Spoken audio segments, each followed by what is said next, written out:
ना उम्र की सीमा हो,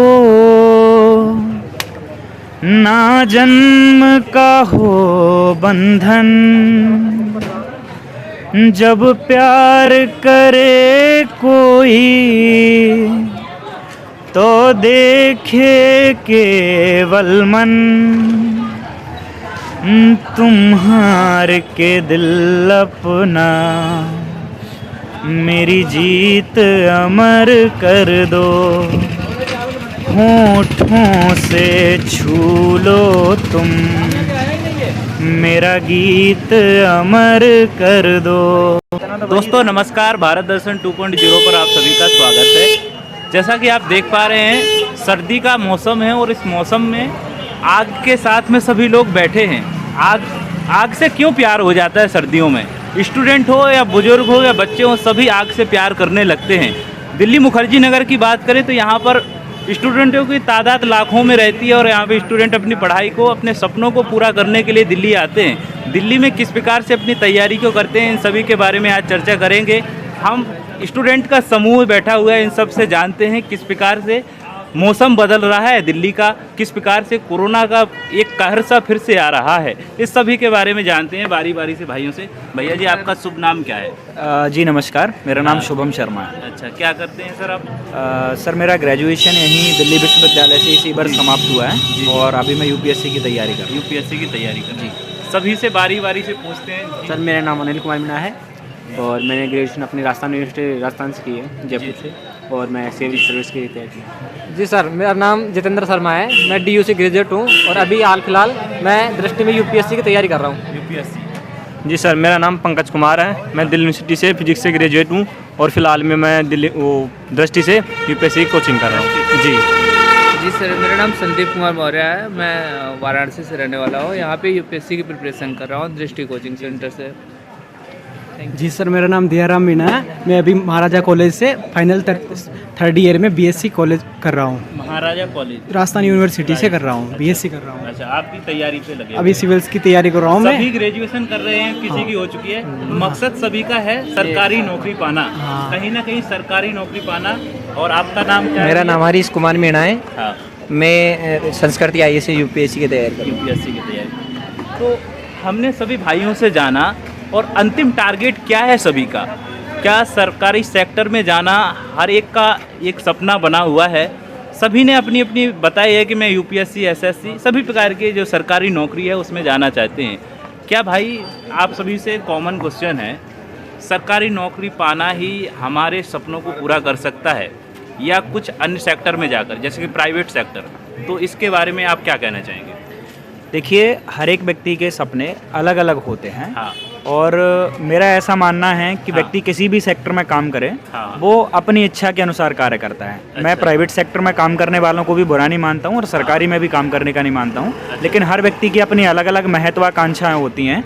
जिसको सरकारी में काम करना होता है उसके हिसाब से सपने होते हैं। सरकारी में काम करना मैं इसलिए बेहतर मानता हूँ व्यक्तिगत रूप से, क्योंकि सरकारी में आप सरकार के साथ मिलकर काम करते हैं, सरकार के साथ आप मिलकर काम करते हैं तो आप जनता के लिए डायरेक्टली सर्व करते हैं। प्राइवेट सेक्टर में आप काम कर रहे हैं, प्राइवेट सेक्टर में हम देखेंगे कि अधिकांश जितनी भी कंपनियां होती हैं, आईटीज कंपनियां, टेक कंपनियां, वो अपने यहाँ भी काम करती हैं, लेकिन इससे ज़्यादा हम लोग बाहर सर्व करते हैं। हमारे यहाँ की जो भी एमएनसीज या जब बहुत सारी कंपनियां हम देखें तो वो बाहर अपने प्रोडक्ट को, बाहर अपनी सर्विस को ज़्यादा देते हैं, क्योंकि हमारे यहाँ पर बाहर से आने वाले जो लोग होते हैं उन्हें सर्विसेज सस्ते में मिल जाती हैं। अच्छा। और सरकारी नौकरी में हम डायरेक्ट अपने लोगों के लिए काम कर रहे हैं, अपने देश के लिए काम कर रहे हैं। बस ये एक उद्देश्य है सरकारी नौकरी में रहने का। अच्छा, ये बताइए कि यहाँ का माहौल क्या है अभी? जैसे सर्दियों में अभी बात करें, आग के साथ में सभी बैठे हुए हैं, तो मुखर्जी नगर की बात करें, किस प्रकार का माहौल रहता है यहाँ पे साल भर? नहीं, माहौल तो अच्छा है। वैसे मुझे ज़्यादा टाइम नहीं हुआ है यहाँ आए हुए, 4-5 महीने हुए हैं। हाँ। लेकिन राजस्थान से ज़्यादा है सर्दी। अच्छा, ये बताइए कि खान सर के बारे में जानते हैं आप? किसके यहाँ? खान सर। खान सर, हाँ बिल्कुल जानते। अच्छा, तो अभी उनने कुछ पहल स्टार्ट की है। हाँ। क्या है इसके उन्होंने बारे में? यूपीएससी का बैच लॉन्च किया है 7,500 में। हाँ, उसमें राजेश मिश्रा सर पॉलिटी पढ़ाएंगे हाँ, हाँ। और मणिकांत सर हिस्ट्री पढ़ाएंगे। बाकी टीचरों का उन्होंने बताया नहीं अभी। अच्छा, तो ये कहाँ तक सही रहेगा ऐसे देखो, स्टूडेंट के लिए जो गरीब बच्चे हैं, जो हाँ। नहीं कर सकते, यहाँ अफोर्ड नहीं कर पाते इतना, क्योंकि काफ़ी खर्चा हो जाता है। 1.5 लाख रुपए तो फीस हो जाती है। हाँ। उसके बाद भी 10,000 रुपये मंथली तो चाहिए ही चाहिए। अच्छा अच्छा तो जो बच्चे यहाँ नहीं आ सकते वो ऑनलाइन घर पे बैठ कर सकते हैं या कहीं बाहर मतलब अपने शहर में रह के कर सकते हैं। हाँ भैया, आप क्या कहना चाहेंगे खान सर के बारे में? खान सर के बारे में यही कहना चाहूँगा, पहले तो उनको धन्यवाद देना चाहूँगा हाँ। कि उन्होंने जो लॉन्च किया है ये 7500 रुपये में यूपीएससी का ऑफर, वो उनके लिए मतलब जो स्टूडेंट अफोर्ड नहीं कर पाते उनके लिए बहुत अच्छा है। अच्छा। वो कहीं पे भी बैठ के मतलब खर्चा बचा सकते हैं पहले तो, जैसे अपने रूम रेंट वगैरह खाने पीने का घर पे रह के कर सकते हैं, अच्छा। जिससे उनको बहुत फ़ायदा होगा। घर पे करके देखो, भी ये तैयारी कर बताएं सकते हैं कि वो। आपने कोचिंग ली है दृष्टि से। जी हाँ तो दृष्टि में आपने कोचिंग ले ली है। जी। अब खान सर ने 7,500 रुपये में जो हाँ जी। फीस उनने रखी है, अब इस फीस को किस प्रकार से आप कंपेयर कर सकते हैं? यदि आपके उसी समय हाँ। ये लॉन्च हुआ होता बैच तो क्या करते हैं आप? यदि उसी टाइम लॉन्च हुआ होता तो मैं इसको ज्वाइन करता इसको जरूर। join करते? हाँ, क्योंकि पहले इतना पता भी नहीं था। जब हम अच्छा। ग्रेजुएशन करके आते हैं तो इतना ही हाँ। पता होता है, अच्छा। तो अपन ले लेते हैं कहीं पे भी, अपन रिसर्च भी करते हैं भाई हाँ ये कोचिंग अच्छी है, वो कोचिंग अच्छी है, तो पहले देखते हैं जो फीस कम हो, अफोर्डेबल हो और अच्छी शिक्षा दो, उसमें अपन कोचिंग लेते हैं। ये कि पहले होता तो मैं ज्वाइन कर लेता आप क्या जरूर। मैसेज देना चाहेंगे सभी एस्पिरेंट को जो दिल्ली आना चाहते हैं और दिल्ली जो नहीं भी आ पाते हैं तो वो क्या करें? जो दिल्ली नहीं आ पाते हैं उनके लिए मैसेज ये है कि वो ऑनलाइन रिसोर्सेज जैसे किसी भी कोचिंग के माध्यम से जुड़ सकते हैं हाँ। और घर पे ही रहकर यानी प्रॉपर टाइम टेबल फॉलो करके अपनी तैयारी को जारी रखें। और जो लोग दिल्ली आ रहे हैं उनको मेरी ये सलाह है कि दिल्ली आएँ, अच्छे तरीके से यहाँ पहले अच्छे तरीके से जाने कोचिंग्स के बारे में। फिर कोई भी कोचिंग, देखो कोचिंग्स में कोई फ़र्क नहीं होता, सब कोचिंग्स अपने उद्देश्य के लिए होती है और अपने काम को पूरा भी करती है। तो संदेश ये है कि कोई भी स्टूडेंट यहाँ आए, अच्छे से कोचिंग ज्वाइन करे और अपनी तैयारी को पूरा करें। भैया जी, आपका टोटल खर्चा कितना हो जाता है रहने खाने का सब कुछ? सर जैसे कि मेरा मानना है कि 6 महीने का मेरा एक्सपीरियंस है कि मेरे जहाँ तक है 10,000 हम मंगवाते हैं पर मंथ, तो उनमें से भी दोबारा घर से मंगवाना पड़ता है मतलब 12-13 हज़ार रुपये हाँ, कम से कम खर्चा हो ही जाता है। हो ही जाता है। और मैं मानता हूँ कि जैसे निम्न क्लास के लोग हैं, उनके बच्चे हों, उनके लिए नहीं हो पाता है, तो खान सर के लिए धन्यवाद करना चाहूँगा कि उन्होंने ये पहल चलाई और एक दिन में उनको ये अचीवमेंट है हाँ। वो बहुत ऊंचे स्तर पर ले जाएगी। तो उनको धन्यवाद। आप ये चाहते हैं कि खान सर जैसे और भी खान सर बने? हाँ बिल्कुल। क्योंकि उनके द्वारा जो सीख दी जा रही है उससे जो सफल होंगे, जी तो हम सब का क्या कर्तव्य हो जाता है कि ऐसे टीचर्स को सपोर्ट करना चाहिए। जी सर। अच्छा। और उन्होंने कोरोना काल में काफ़ी ऑनलाइन प्लेटफॉर्म के जरिए हाँ। जो स्टूडेंट मतलब स्टडी नहीं कर पा रहे थे उन स्टडी वो ऑनलाइन कोर्स करवाए यूट्यूब वगैरह पे, ऐप पे, टेलीग्राम पे, तो उनके जरिए लोग पढ़ते रहे, रेगुलरिटी बनी रही है एक तौर पे। और आज उनको मिलियनों में फॉलोअर्स हैं, तो उनको बहुत बहुत धन्यवाद। वो काफ़ी सेलिब्रिटी बन चुके हैं। हाँ भैया जी, छूट गए थे तो ये बताइए कि आप रूम से रहते हैं कि पीजी से? रूम से रहते हैं हम। रूम से। तो रूम कितने का है आपका रूम? रूम हम 4 जने रहते हैं हाँ। और 16,500 का फ्लैट ले रखा फ्लैट हमने। है। हाँ अच्छा। तो रूम और पीजी में कंपेयर करेंगे, स्टूडेंट को ये डाउट रहता है कि रूम लें या पीजी लें, तो इसमें से आपने क्या बेस्ट समझा है? देखिए, समस्याएं हर जगह होती है, कहीं ना कहीं अगर रूम में रहोगे तो रूम में थोड़ी बहुत दिक्कत रहती है वैसे खाना बनाने, लेकिन खाने के लिए हम पैसे है तो मेड लगवा लेते हैं। हाँ। वो जैसे हॉस्टल पीजी में खाने की दिक्कत रहती है, कई बार ऐसा मानते हैं कि पीजी में खाना अच्छा नहीं मिलता, हाँ। तो वो कहीं ना कहीं दोनों जगह दिक्कत तो रहती है। वो होता है अपना मैनेज करना, अपन कैसे मैनेज करते हैं, क्योंकि कहीं ना कहीं कोई ना कोई समस्या जरूर रहेगी, चाहे कैसे भी रहो। अच्छा। अगर सिंगल लेके रहोगे तब भी समस्या आएगी कहीं ना कहीं। ये है कई बार 4-5 जने साथ में रहते हो, आपस में दिक्कत रहती है। और पीजी में रहते हो तो आपस में भी पूरा माहौल रहता है, इतने सारे लड़के साथ में रहते हो तब भी दिक्कत रहती है। तो वो खुद को मैनेज करना होता है कि कैसे अपन हैंडल करना सीखे, अपने आप को कैसे मैनेज करें उस सिचुएशन में। सभी से कॉमन क्वेश्चन है कि हॉबी क्या रखते हैं, शौक़ क्या रखते हैं? पढ़ाई को पढ़ते पढ़ते कभी कभार ऐसा होता है कि दिन में कम से कम 2-4 मिनट के लिए हमारी जो शौक़ होती है उसको करने का मन होता है। तो क्या हॉबी रखते हैं आप? जी, हॉबी तो सबकी अपने अपने अनुसार होती हैं, लेकिन मैं साहित्य में, कविता पढ़ने में और गाने में, संगीत में रुचि रखता हूँ। अच्छा, तो कुछ सुना सकते हैं? सभी दोस्त देखते हैं, तो जैसे कि आपने बोला कि गाने में जो जी। संगीत है, संगीत तो एक प्रकार से ये बोलें कि मन को मोहने वाली बात हो जाती है, तो क्या बताना चाहेंगे अपने जी जी जी जी जी मैं आपको ज़रूर सुनाऊंगा अगर आप ऐसा तो मैं जगजीत सिंह जी की एक गज़ल के कुछ बोल आपके लिए सामने प्रस्तुत करना चाहूँगा सभी दर्शकों के लिए।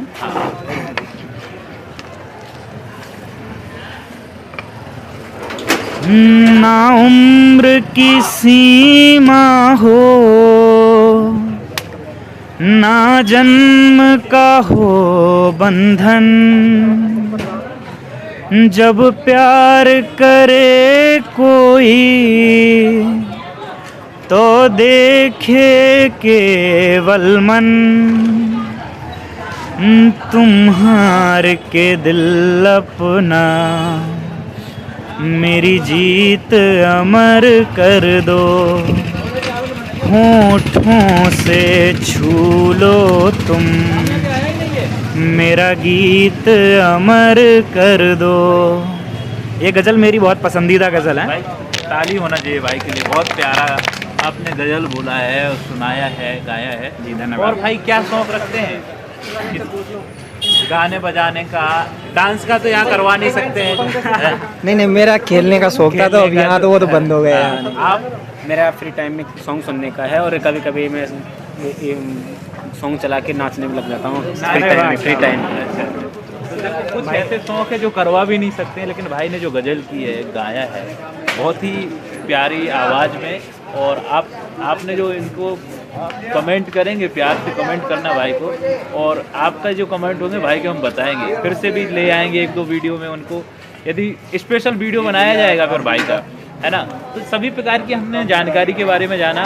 दिल्ली में खासकर हमने जाना कि हाँ एक और बात हो जाती है कि यदि कोरोना में यदि लॉकडाउन लग जाता है तो लॉकडाउन में दिल्ली में या भारत में स्टूडेंट के साथ किस प्रकार से उसका असर पड़ेगा, क्या बोलते हैं? देखिए जब अभी हम वर्तमान परिस्थितियों को लेकर अगर बात करें तो अभी कोरोना के और लॉकडाउन के चांस हैं, जैसे रिसर्च और जैसी स्टडीज सामने आ रही हैं, एक्सपर्ट्स का जैसा मानना है तो ये है कि अन्य देशों की तुलना में भारत में कोरोना का अभी जो आने वाली लहर है उसका इतना ज़्यादा खतरा नहीं है। इसका कारण ये है कि हमारे यहाँ पर वैक्सीनेशन रेट बहुत ज़्यादा है। अभी कोरोना की जो लहर आई है, वर्तमान में जो लहर चल रही है वो उन देशों में ज़्यादा है जहाँ पर वैक्सीनेशन का प्रतिशत बहुत कम था, लेकिन हमारे यहाँ प्रतिशत अभी वैक्सीनेशन का अच्छा खासा है तो बहुत कम चांस है। लेकिन फिर भी अगर ऐसा होता है लॉकडाउन की अगर स्थिति बनती है तो मेरे ख्याल में इस बार उतनी ज़्यादा मुश्किलों का सामना नहीं करना पड़ेगा जितना पहले करना पड़ा था, लेकिन निश्चित रूप से सामना करना पड़ता है मुश्किलों का। अब जैसे इतनी मोटी मोटी फीस देकर स्टूडेंट लोग कोचिंग ज्वाइन करते हैं, लगभग हम एवरेज निकालें 400, 500, 600 रुपए की लगभग एक क्लास पड़ती है, और वो क्लास वो इतना पैसा वो ऑफलाइन अटेंड करने के लिए देते हैं, क्योंकि ऑनलाइन में जैसे आपने जिक्र करा था अभी खान सर 7-8 हज़ार में फीस दे रहे हैं। खान सर बहुत अच्छा काम कर रहे हैं, बहुत नेक काम कर रहे हैं, आपने इस चीज़ का जिक्र किया था। तो ये वाकई बहुत सराहनीय है और ऐसे स्टूडेंट्स के लिए बहुत अच्छी पहल है जो यहाँ पर दिल्ली आकर अफोर्ड नहीं कर सकते, ऑफलाइन नहीं कर सकते। लेकिन हम बात कर रहे थे लॉकडाउन की और कोरोना की, तो अगर ऐसा होता है तो एक स्टूडेंट को बहुत मुश्किलों का सामना करना पड़ता है। दिल्ली में आओ आप, सबसे पहले फ्लैट देखो, ब्रोकरेज दो, एडवांस में किराया दो, आपका 30-40 हज़ार रुपये पहले ही महीने में चला जाता है। इतना सब करने के बाद में जब आप यहाँ पर लॉकडाउन में रह जाते हैं, कमरे में बंद रह जाते हैं, तो ये तो आप अपने घर में ही रह रहे होते हैं, बहुत अच्छे से रह रहे होते हैं, सारे रिसोर्सेज के साथ रह रहे होते हैं। यहाँ पर अगर ऐसी परिस्थिति होती है तो इससे स्टूडेंट्स को बहुत नुकसान होता है। और रही अगर पढ़ाई की बात, तो अब टेक्नोलॉजी में काफ़ी ज़्यादा हम आगे बढ़ चुके हैं हम, क्योंकि पिछले 2 सालों से हम इस चीज़ को फेस कर रहे थे। क्लासेस वगैरह भी स्टूडेंट्स को आराम से मिल जाती हैं, सारे रिसोर्सेज भी आराम से मिल जाते हैं, तो पढ़ाई में उतना ज़्यादा असर नहीं पड़ता है। लेकिन एक जो हमारी दैनिक दिनचर्या होती है और वो सारी चीज़ें, उसमें बहुत ज़्यादा फ़र्क देखने को मिलता है, पूरा बदलाव आ जाता है, सब कुछ बदलाव आ जाता है, और वो पढ़ाई पर उसका बहुत ज़्यादा असर भी होता है। तो दोस्तों वीडियो काफ़ी लंबा हो जाएगा और बात बंद करने का तो मन नहीं कर रहा है, क्योंकि आग साथ में है ना, तो बैठने में और बात करने में भी अच्छा लगता है। और हमारे बुजुर्गों ने कहा है कि एक समूह में जब चर्चा होती है तो कहीं ना कहीं कुछ सीख मिलती है। अब सीख हम डिजिटल तो नहीं कर सकते हैं, बस इतनी ही बात के माध्यम से हम अपनी जानकारी को यहाँ पर देना चाहते थे, वो जानकारी पूरी हुई। अगले वीडियो में नए टॉपिक के साथ मिलेंगे, तब तक के लिए नमस्कार।